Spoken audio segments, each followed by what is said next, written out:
அனைவருக்கும் வணக்கம். நான் தமிழரசி பாலமுருகன். நாளைய தினம் 5/11/2025 புதன்கிழமை ஐப்பசி மாதத்தோட பௌர்ணமி திதி. மற்ற மாதங்களில் இல்லாத ஒரு சிறப்பு இந்த ஐப்பசி பௌர்ணமிக்கு இருக்குது அப்படின்னா அது அன்னாபிஷேகம் தாங்க. மற்ற எந்த பௌர்ணமியிலும் சிவபெருமானோட லிங்க திருமேனிக்கு இப்படி அன்னங்களால், காய்கறிகளால், பழ வகைகளாலலாம் அபிஷேகம் அலங்காரம்லாம் செய்ய மாட்டாங்க. ஆனால் இந்த ஐப்பசி பௌர்ணமியில் மட்டும்தான் இந்த ஒரு வழிபாடு அனைத்து சிவாலயங்களிலும் நடைபெறும். ஒவ்வொரு மாத பௌர்ணமியிலும் நம்ம ஒவ்வொரு நட்சத்திரத்தை சிறப்பாக கொண்டாடுவோம். தை மாதத்தில் எடுத்துக்கிட்டிங்கன்னா பூச நட்சத்திரம், மாசி மாதத்தில் எடுத்துக்கிட்டிங்கன்னா மகம் நட்சத்திரம், பங்குனி மாதம்னா உத்திரம். ஸோ இந்த மாதத்தில் நம்ம எந்த நட்சத்திரத்தை கொண்டாடுகிறோம் அப்படின்னு பார்த்தீங்கன்னா, இந்த ஐப்பசி பௌர்ணமியில் சில ஆண்டுகளில் அஸ்வினி வரும், சில ஆண்டுகளில் பரணி அப்படிங்கிறது வரும். இப்போது நாளைக்கு காலையில் கூட பார்த்திங்கன்னா 10 மணி வரைக்கும் அஸ்வினி நட்சத்திரம், அதன் பிறகு பரணி நட்சத்திரம் தான் இருக்குது. பொதுவாக நிறைய கோவில்களில் மாலை நேரத்தில் தான் இந்த அன்னாபிஷேக வழிபாடெல்லாம் செய்வாங்க. யார் ஒருத்தவங்க இந்த அன்னாபிஷேகத்தை கண்குளிர பார்க்கிறார்களோ அவர்கள் இறக்கும் வரை சாப்பாடுக்கு பஞ்சமே இருக்காது அப்படின்னு சொல்லப்படுது. அது மட்டும் இல்லைங்க, அவங்க வாழ்க்கையில் இருக்கக்கூடிய பல வகையான பிரச்சனைகள், வெளியே சொல்ல முடியாத பல பிரச்சனைகளை தீர்க்கக்கூடிய ஒரு வழிபாடாகவும் இந்த அன்னாபிஷேக தரிசனம் அப்படிங்கிறது இருக்குது.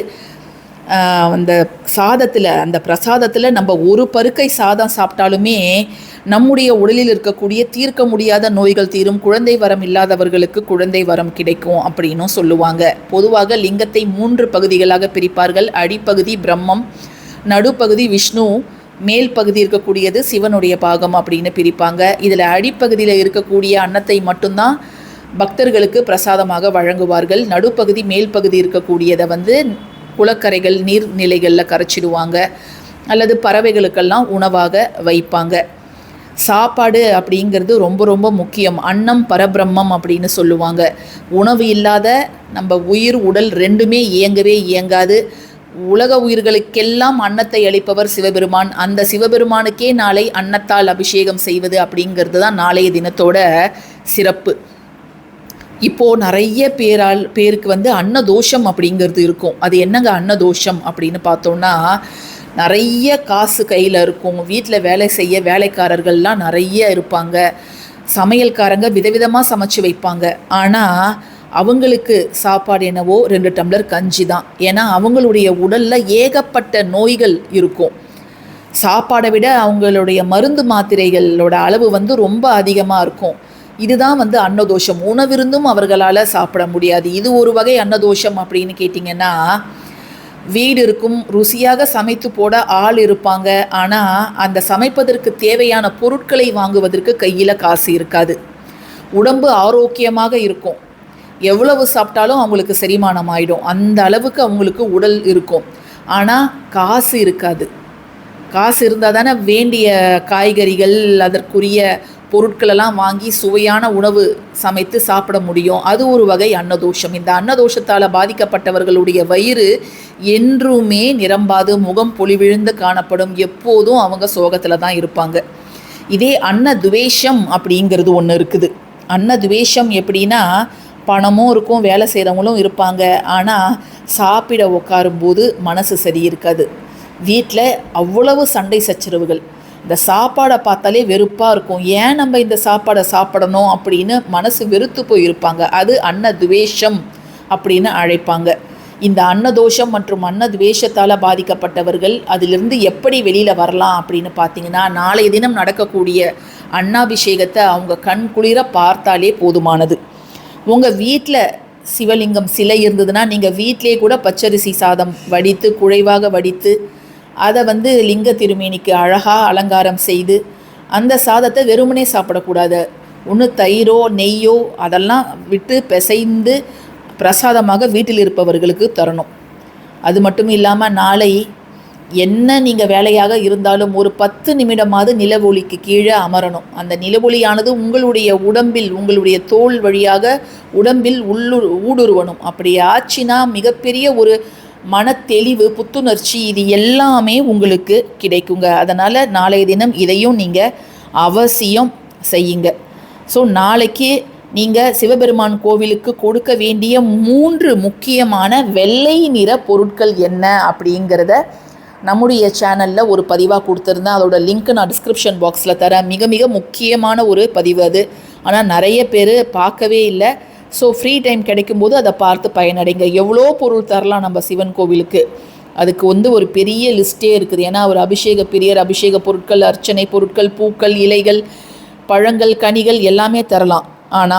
ஆனால் இந்த 3 முக்கியமான வெள்ளை நிற பொருட்களை, ஏன்னா சந்திரன் அப்படிங்கிறவர் தூய்மையானவர், பிரகாசமானவர், அதனால் வெள்ளை நிற பொருட்களை நாளை கோவிலுக்கு தருவது அப்படிங்கிறது ரொம்ப நல்லதுங்க.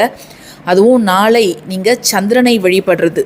நீங்கள் சந்திரன் கீழே அமர்ந்தால் மட்டும் போதாது, அவரை உங்கள் கைகளை ஏந்தி யாசகம் கேட்பது போல் உங்களுடைய கைகளில் 3 முக்கியமான பொருட்களை வைத்து அவரிடம் யாசகம் கேட்பது போல் நீங்கள் வழிபாடு செய்யுங்க. ஏன்னா மனம் தெளிவாக இருப்பதற்கு சந்திரனுடைய அருள் நமக்கு மிக முக்கியம். கோழைகளாக இருப்பவர்கள், என்ன செய்யணும் ஏது செய்யணும்னு தெரியாமல் எப்பொழுதும் குழப்பவாதியாக இருப்பவர்கள், அவங்களும் குழம்புவாங்க, சுற்றி இருக்கிறவங்களையும் குழப்புவாங்க. ஒரு தெளிவே இருக்காது. ஒரு சின்ன பிரச்சனையை சரி செய்வதற்கு 10 நாள் எடுத்துப்பாங்க. ஸோ அப்படிப்பட்ட மனநிலையில் இருப்பவர்கள் தெளிவான தைரியமான மனதை பெறுவதற்கு சந்திரனுடைய அருள் ரொம்ப ரொம்ப அவசியம். இப்போ நாளைய தினம் இரவு நீங்கள் தூங்க போகிறதுக்கு முன்பு நம்ம வீட்டில் அரிசி பானை அப்படிங்கிறது எல்லார் வீட்லேயும் இருக்கும். அதை நீங்கள் ஸ்டீல் ட்ரம்மில் போட்டு வச்சுருப்பீங்க, பிளாஸ்டிக் ட்ரம்மில் சில பேர் மூட்டையாக வச்சுருப்பாங்க. எப்படி நீங்கள் வச்சுருந்தாலும் சரி, அதில் நாம் சேர்க்க வேண்டிய 3 முக்கியமான பொருட்கள் அது என்ன அப்படிங்கிறத பார்க்க போகிறோம். அதை மட்டும் நீங்கள் நாளைய தினம் நீங்கள் அந்த பொருளை அரிசி பானையில் பச்சரிசியோ, புழுங்கல் அரிசியோ, இட்லி அரிசியோ, சாப்பாடு அரிசியோ, ஏதாவது ஒரு அரிசியில் நீங்கள் இதை அவசியம் நாளைய தினம் வைங்க.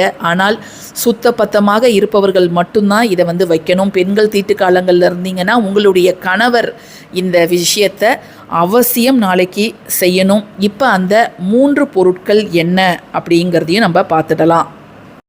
2 ரூபாய் நாணயம் 1, அதுக்கப்புறம் 1 அல்லது 3 அல்லது 5 அப்படிங்கிற எண்ணிக்கையில் ஏலக்காய், ஒரே ஒரு விரலி மஞ்சள். இது தாங்க அந்த 3 பொருள் நாளைக்கு நம்ம வைக்கணும். ஏன்னா நாளை நம்ம கொண்டாடக்கூடிய அந்த வழிபாட்டோட முக்கியமான பொருளே அன்னம் தான், அரிசி தான்.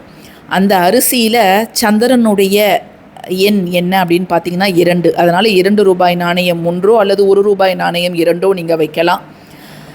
சந்திரனுக்கு சகோதரியாக இருக்கக்கூடியவள் தான் லக்ஷ்மி தாயார், சந்திர சகோதரியாக விளங்குபவள். அவளுக்கு உரிய ஏலக்காய் 1 அல்லது 3 அப்படிங்கிற எண்ணிக்கையில் வையுங்க. மங்களத்தின் அடையாளமாக இருக்கக்கூடிய விரலி மஞ்சள் 1. இது அப்படியே அரிசி பானையிலேயே இருக்கலாம். ஏலக்காயோட வாசனை போயிடுச்சுன்னா நீங்கள் அதை டிஸ்போஸ் பண்ணிடலாம். அதே மாதிரி மஞ்சள் கொஞ்சம் பவுடர் ஆகிடுச்சு அப்படின்னா அப்போ அதை டிஸ்போஸ் பண்ணிவிடுங்க. அந்த 2 ரூபாய் நாணயம் உங்கள் அரிசி பானையிலே இருக்கலாங்க. அதை எடுக்க வேண்டிய அவசியம் இல்லை. பாத்திரத்தை சுத்தம் பண்ணிவிட்டு திரும்ப அந்த பாத்திரத்திலேயே 2 ரூபாய் நாணயத்தை போட்டு நீங்கள் அரிசியை நிரப்பலாம். பதிவு பிடிச்சிருந்ததுன்னா கட்டாயமாக லைக் பண்ணுங்கள், ஷேர் பண்ணுங்கள். தேங்க்யூ ஃபார் வாட்சிங் திஸ் வீடியோ. நன்றி.